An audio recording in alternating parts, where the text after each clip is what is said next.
పక్కన ఉన్నది ఎవరు? ఇతను నా స్నేహితుడు నతానియేలు. అవును, సత్యం చెప్పేవాడు. క్షమించండి.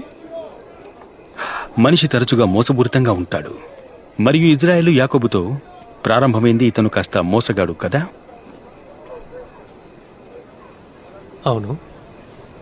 కానీ నీ గురించి గొప్ప విషయం ఏమిటంటే నీవు నిజమైన ఇజ్రాయేలీయుడవు. నీలో మోసం లేదు. నా గురించి ఏం చెప్పారు? ఇదేమిటి?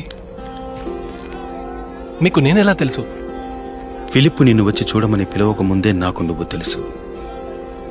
అతని వైపు కాదు, నా వైపు చూడు.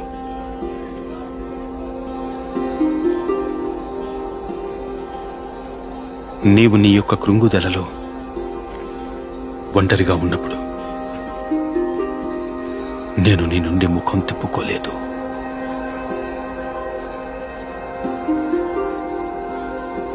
నేను నిన్ను అంజూరపు చెట్టు కింద ఉన్నప్పుడే చూశాను.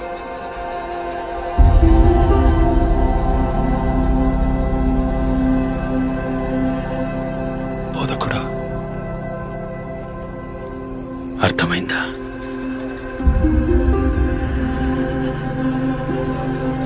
నువ్వు ఇశ్రాయేలు రాజైన దేవుని కుమారుడివి.